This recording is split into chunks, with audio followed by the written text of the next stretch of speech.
Solitary mellow piano, slow down time.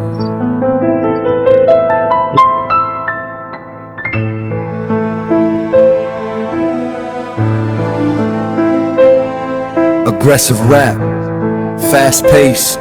Hasta si Juan sa sariling bayan. Buwis ay pasan, pambili ng bigas ay nasaan. Presyo'y lumilipad, sikmura'y kumakalam. Habang ang korupsyon lalong yumayaman. Sa reaction pace, politika, isyu'y binubulatlat. Kahit delikado, katotohanan ng ilalantad. Transition to ballad, kundi man style melody. Laya ng bibig, huwag niyo kaming busalan. Ito'y karapatan, hindi dapat korteya.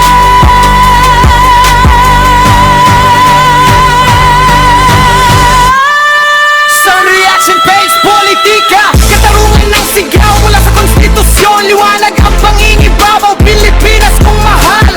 Kailan ka tigisin, pro-traffic piano and string swell. Reaction based politika.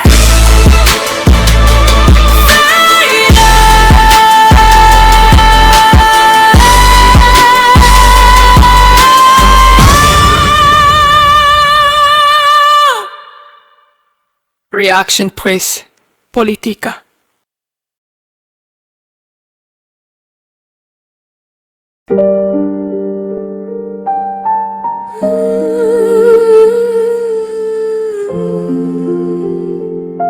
Solitary and I'm a plainer, slow outlet.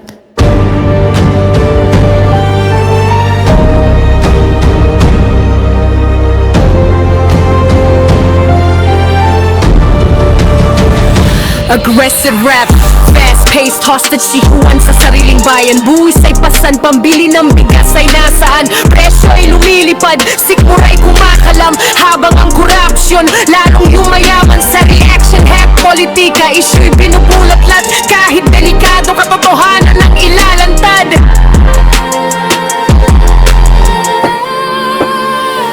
Transition to ballad, kundi man style melody.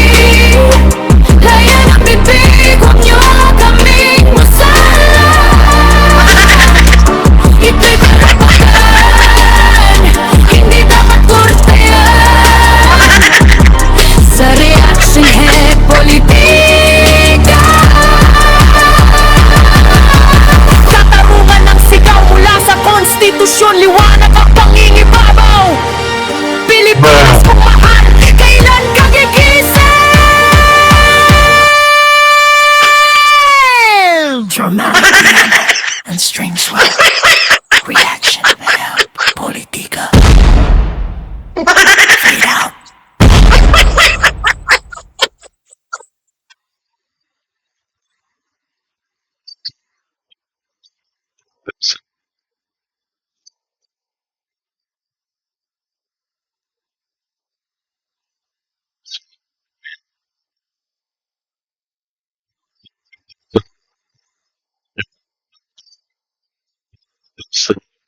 Medyo mahina yata yung audio capture natin mga kababayan. Ay, tulad ng pinangako ko sa inyo, ini-improve po natin yung ating studio, no? So, this is our regular episode. We are now on episode 8. And, magpapahinga muna sa ayos ng studio kasi na-consume na lahat ng mga brain cells ko, ano, mga kababayan. Naubusan na tayo. Diba? Kita nyo naman, malinis yan, no? So, yung mga videos natin dyan, na lang yan. Diba? Lalo sa dito yung okay.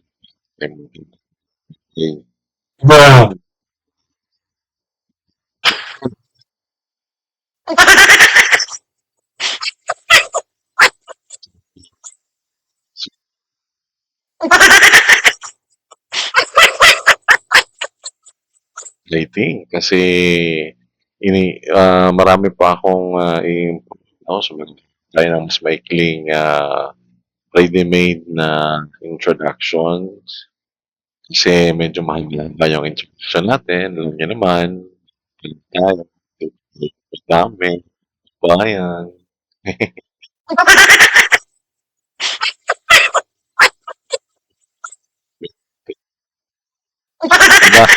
Madami akong naisip. Ba yung take face na lagi natin yung community natin mag-take face o kupal. May kupal na meron namang kupal in take face. Sigurado yun mga bayan. So,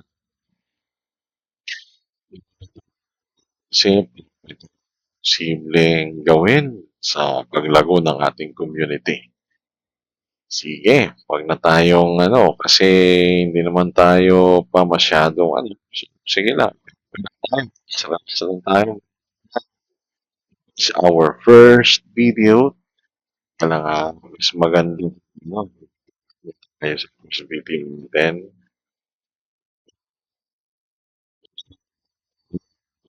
Flashing na lang yan. So, sana natin mula sa umpisa na.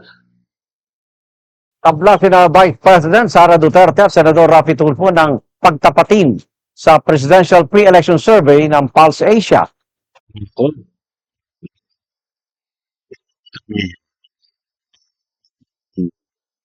Yung mga nakaganap sa paglabas ng bank transactions,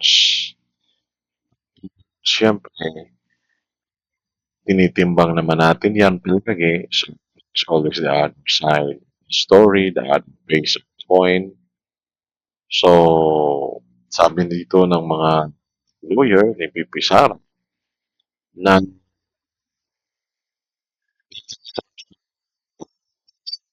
hindi yun actual. So, for example, yung 1 million idiniposito and then may pinagstusan, in-invest, and withdraw ulit, so zero yung amount.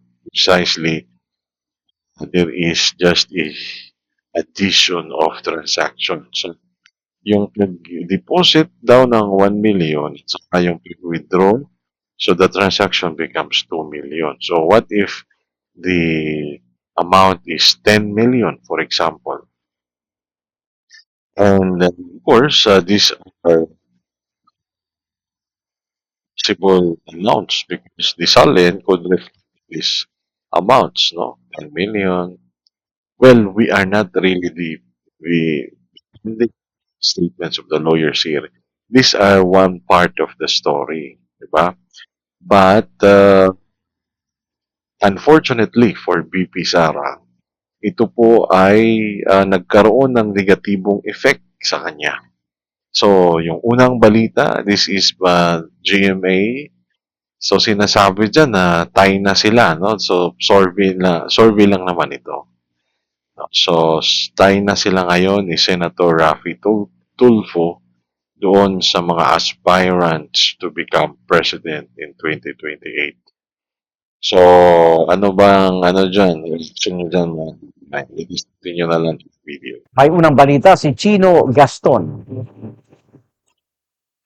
Sa Pulse Asia Survey na isinagawa noong February 27 hanggang March 2 na kinumisyon ni Senador Juan Miguel Zubiri, tinanong ang mga respondent kung sino ang kanilang iboboto sa one-on-one na tunggalian ni Vice President Sara Duterte at ilang piling kandidato sa pagkapangulo. Kung magtatapatan daw si Duterte at si Senador Raffy Tulfo, tabla ang kalalabasan ng resulta. Parehong 46% ang kanilang nakuha sa survey. Kung sina Duterte at dating Vice President Leni Robredo ang magtutunggali, 51% ang nakuha ni Duterte habang 43% ang kay Robredo. Kung sa pagitan naman ni Duterte at Senator Bam Aquino ang laban, 55% ang pumili kay Duterte habang 32% kay Aquino. Tinanong din sa naturang survey kung ang tunggalian ay sa pagitan ni Duterte at 5 iba pang kandidato. Dito, nanguna pa rin si Duterte. Lumaki ang agwat niya kay Robredo na pumangalawa. Sumunod sina Tulfo, Aquino, Senador Risa Ontiveros at DILG Secretary John Vic Remulla. Sabi ni Zubiri, siya ang nagbigay ng mga pangalan sa kinumisyon niyang survey. Quarterly raw ito gagawin para makita kung sino ang nangunguna at kinukonsidera talaga ng publiko para sa 2028. Sabi ni Zubiri, ibang mga pangalan naman ang isasama sa susunod na survey. Asahan na raw na maglalabas ang Pulse Asia ng mga survey kaugnay sa mga posibleng kumandidato sa 2028 presidential at vice presidential election.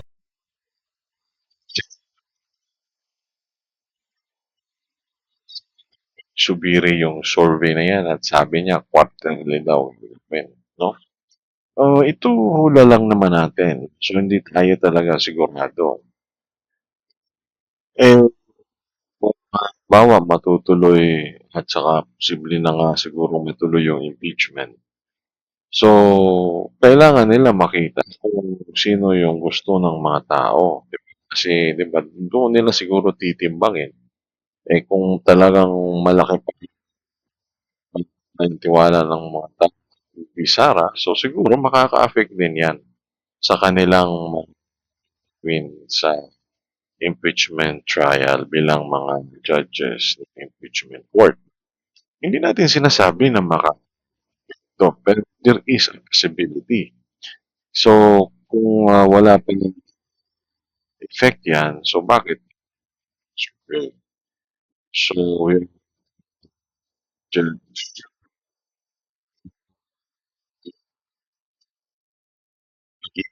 yun dito ng mga senador sa mga survey nila. Magpapatuloy raw ito para mas mabasa nila ng maayos ang political landscape habang papalapit sa eleksyon. Sabi ni Pulse Asia President Ronald Holmes, masyado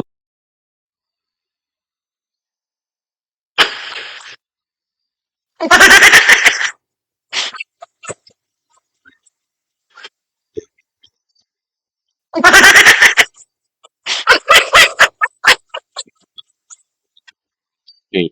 So, ito, din lang naman, no? Wala naman ditong, sabihin natin na masamang tinapay sa balita. Pero, kita natin is the impeachment. Kasi yun yung mas malapit-lapit, di ba mga kababayan? Mas malapit yung dihamak. Malapit yun. Mas malapit ni hamak yun sa eleksyon.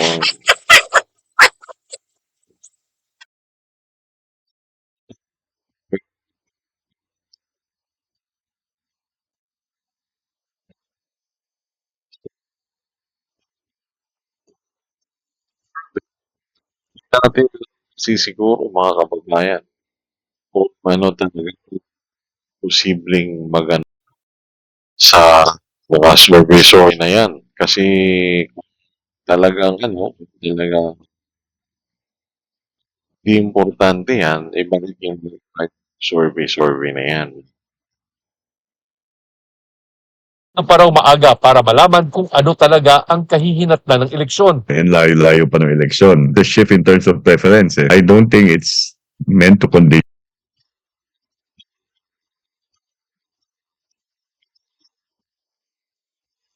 To be honest, hindi pinanood yung balitang ito. Inano lang ito ng mga researchers natin. Inihanda lang kasi gusto nila ng genuine reaction galing sa host. So, ayan na, bumungad sa atin na may mga in-interview and we have the same with regards to this survey intended to determine the political landscape of upcoming election 2028. So, paano mo gagamitin yan napakalayo pa? It will not even, di ba, bargain a single truth for that matter. If really, for example, VP Sara is the leading contender and if she can maintain this, and of course, well, ganun naman talaga yun. Even President Rodrigo Duterte, when the election still not very close to the current and present time. Hindi naman siya nangunguna sa survey. So dito, tinitingnan siguro nila kasi may issue na pinag-push ng Vice President ang natutunan ng pag-asa. So yun na nga, ang tabla na ngayon si VP Sara according to the survey, no? So syempre kung may maglalabas din ng ibang survey, bakit na din yung figures na ilabas. So hindi yan hindi yan na sabihin natin na accurate pa but still lumabas yung survey. So it is still one part of the existing survey as of course is being used as a guide and reference for various purposes, uh, most probably for public opinion, yung opinion. Minds. I don't think surveys even condition minds of people closer to an election. So I would dispute that mind conditioning effect of surveys. Si Tulfo nagsabi ng wala siyang balak tumakbo bilang Pangulo. Final answer. Wala po ako.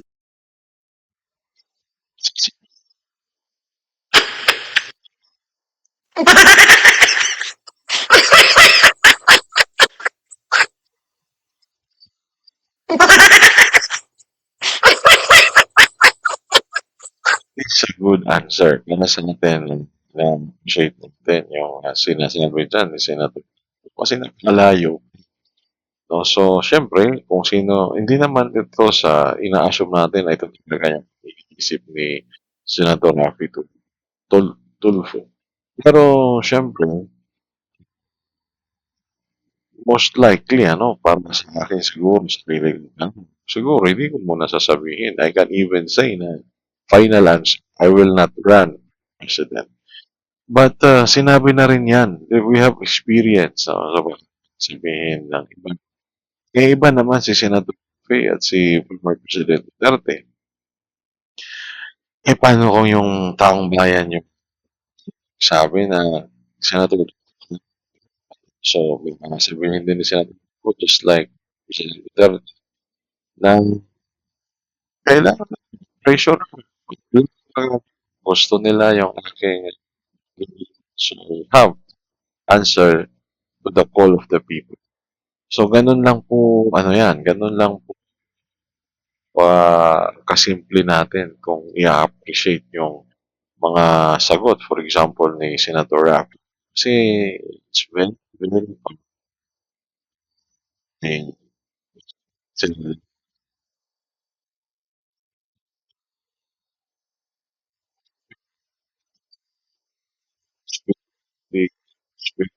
the opinion could very much change for this specified length of time from today until the election day. Sinasabi mo. Right? Sige. Ang balak na tumakbo as president sa 2028.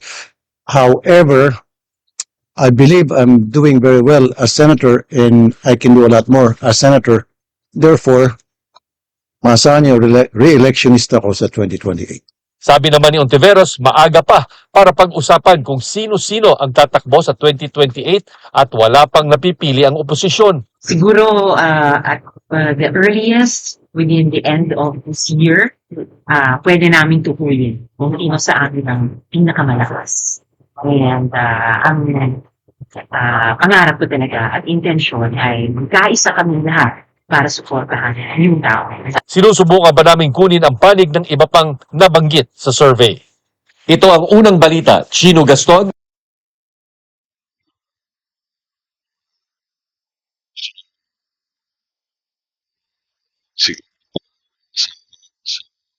Susunod na marami tayong scoop na makukuha mga kababayan, no?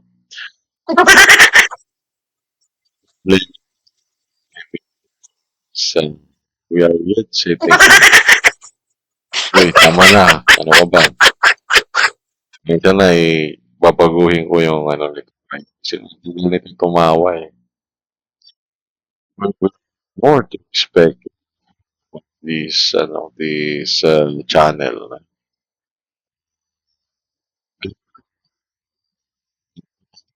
Kasi mag-set ng studio mga kababayan.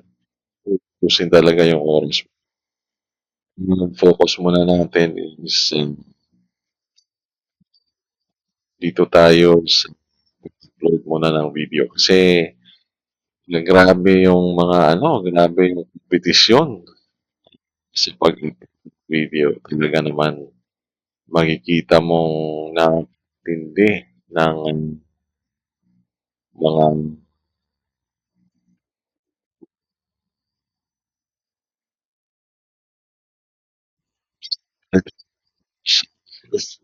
ano-ano na yung mga nakikita ulit-ulit. Pero lagi silang may upload every 2 to 5 hours, mayroon na naman. And upon checking, diba, napaka-tindi ng kompetisyon dito sa commentary, sa pagbablog ng commentary. Upon checking, yung mga vloggers na ito ay tons of videos yung upload. So, ayun,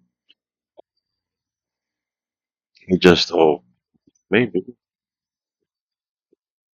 we want prayers that we will at least you,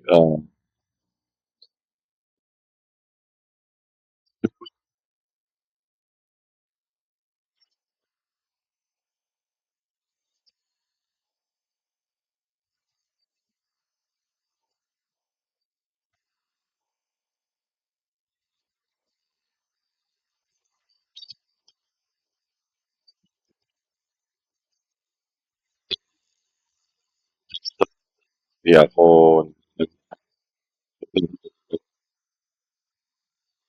so medyo may problema yata yung ko dito.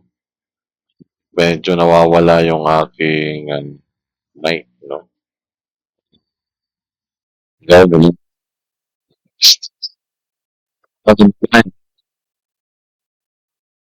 The next video, I'll give you some technical problem.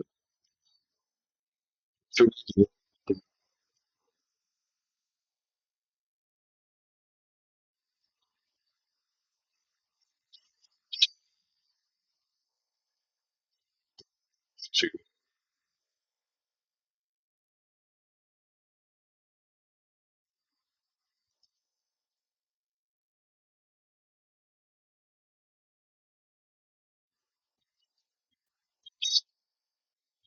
Basta lang mic test. Mic test. Yung video kasi ito mo. Sinusunod na natin dito. Sa isipin mo. Susunod kasi dito tumino. Nako. Dali natin yung isa. Okay na.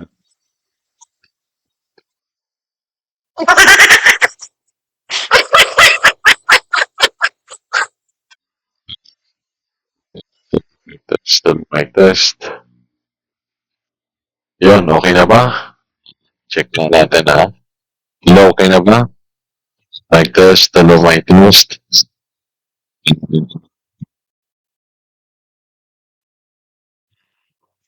Wait, tanggalin natin isa. Sure.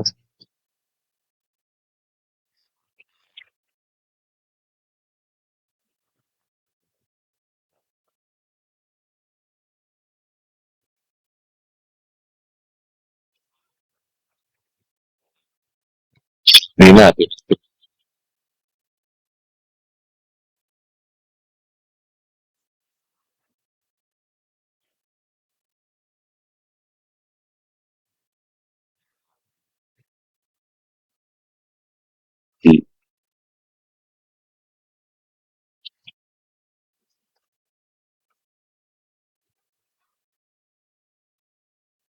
Bibigyan ka. Kanina kasi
test, mic test, mic test, mic test, tulo mic test, tulo mic test, test mic, 1, 2, 1, 2.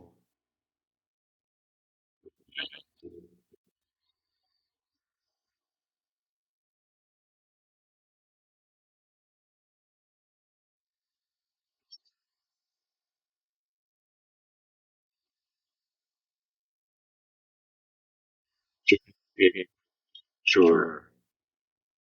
Okay. Mic test, yun. Solve na. Mga kapag Tinima. Let us continue sa ating susunod na video. So, we are still, nasa na tayo?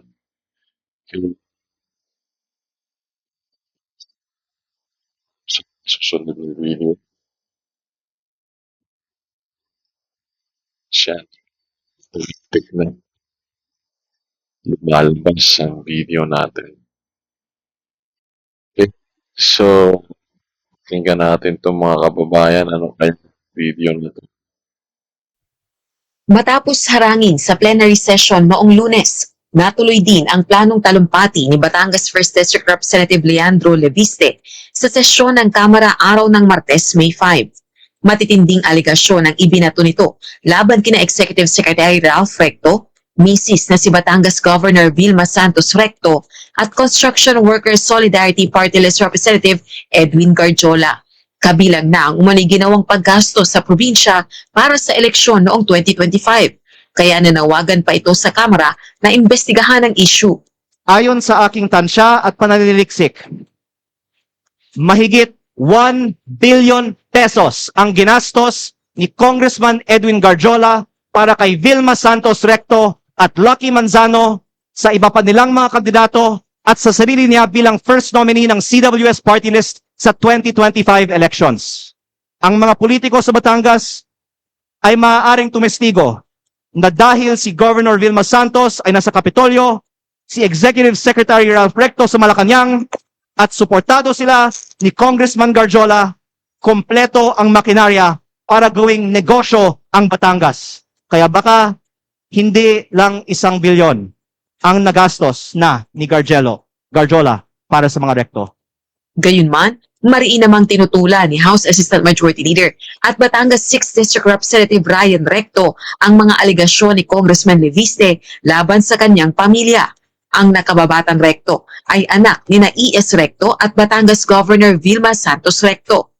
Bukod sa kanya, kinontra rin ng iba pang kongresista ang mga ginawang pahayag ni Leviste. Hindi po dapat ginagamit ang plenaryong ito upang lahat na mga haka-haka o paratang na walang sapat na basehan. On the alleged ties between Congressman Edwin Garjola and Executive Secretary Ralph Recto, their association is purely professional, as Congressman Garjola is also a member of the House of Representatives and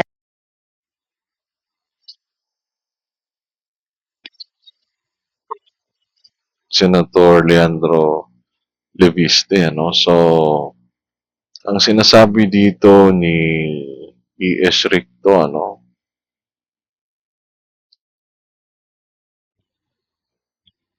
Yung hindi pala si Executive Secretary, yung kanya palang anak, no? Yung kanyang anak na congressman, walang no? But since yung nag-aakusa dito ay kapwa kongresista, well, we might just assume, no? Pwede natin siguro masabi na there is a possibility na totoo. Kasi pag ganito yung pangyayari, may mga pagkakataon na mga kongresista ay nagsasalita kasi mayroon silang hawak na ebidensya, no? So, these are accusations, but these are a very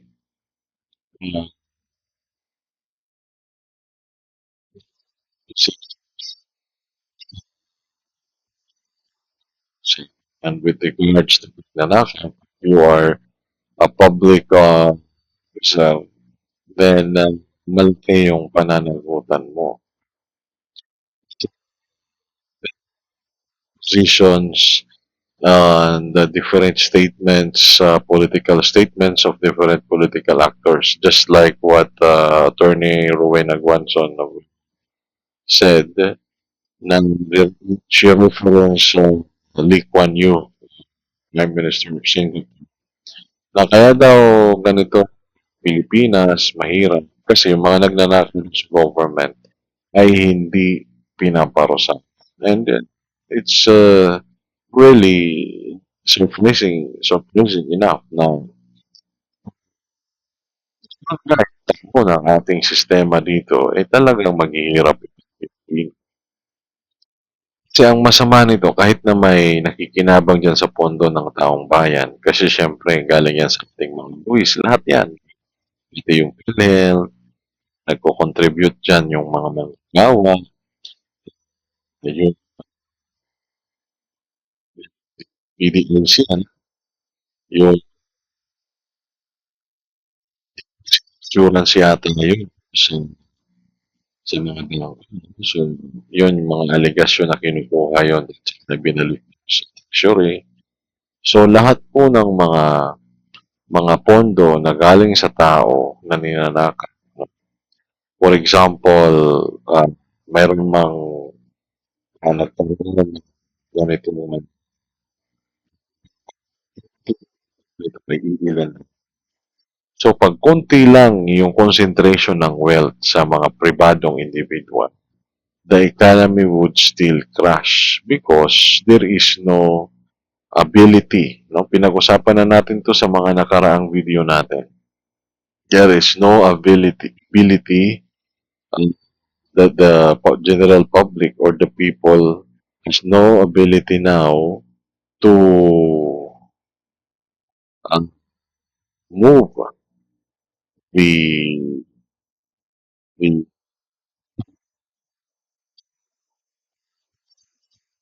they are being limited, nalilimitahan yung ating mga bayan sa kanilang purchasing power kasi wala nga silang pambili. Diba? So, hindi ngayon iikot yung negosyo, walang bibili, so magsasara yung mga negosyo kasi walang mapera yung tao.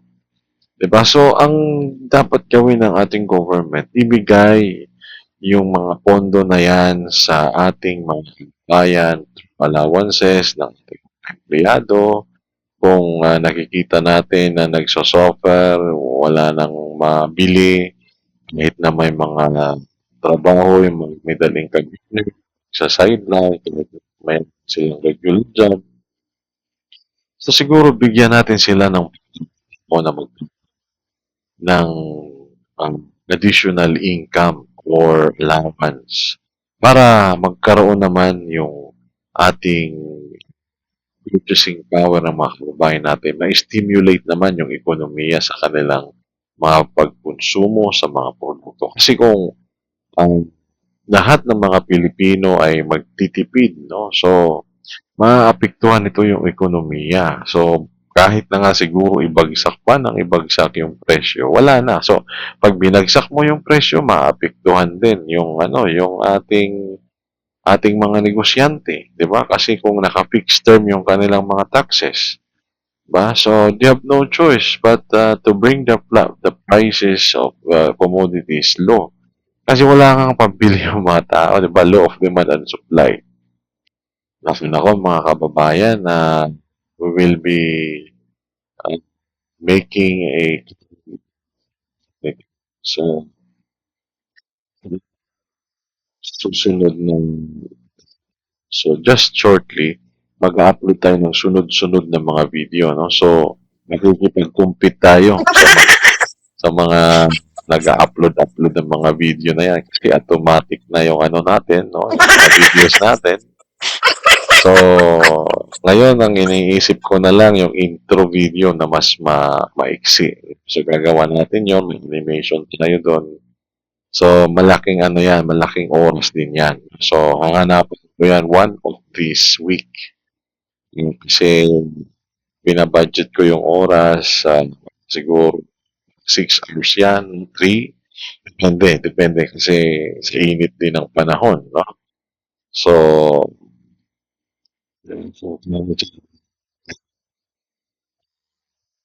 Ayun, music muna tayo.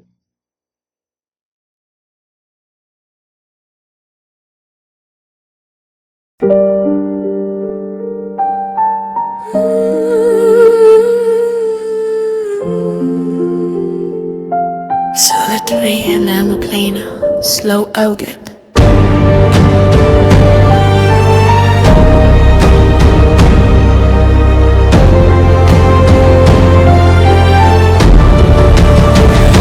Aggressive rap, fast-paced hostage sikuan sa sariling bayan. Buwis ay pasan, pambili ng bigas ay nasaan. Presyo ay lumilipad, sikmuray kumakalam. Habang ang korupsyon lalong yumayaman. Sa reaction hack, politika, issue'y binubulat-lat. Kahit delikado, katotohanan ang ilalantad.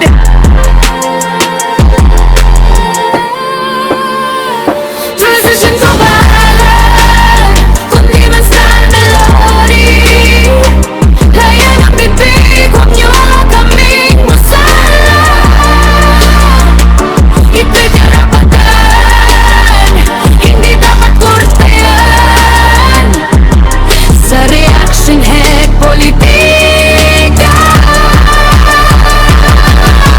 Katarungan ng sigaw mula sa konstitusyon, liwanag ang pangingibabaw.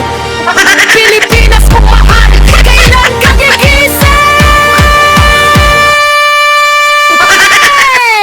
Dramatic piano and string swell.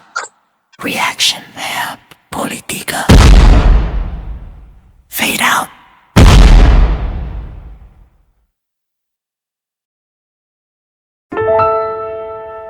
Solitary mellow piano. Slow down time.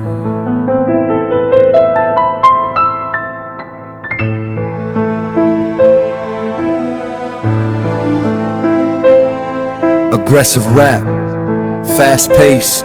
Hasta si Juan sa sariling bayan. Buwis ay pasan, pambili ng bigas ay nasaan. Presyo'y lumilipad, sikmura'y kumakalam. Habang ang korupsyon lalong yumayaman. Sa reaction pace, politika, issue'y binubulat-lat. Kahit delikado, katotohanan ng ilalantad. Transition to ballad, kundi man style melody. Laya ng bibig, huwag niyo kaming musalan. Ito'y karapatan, hindi dapat kurtayan.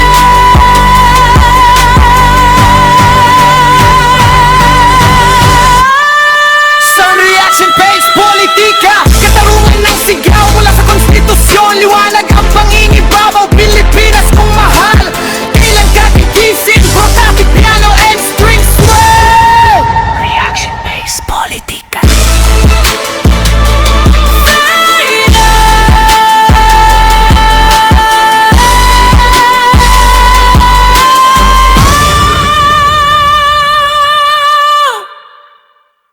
Reaction Press, Politika.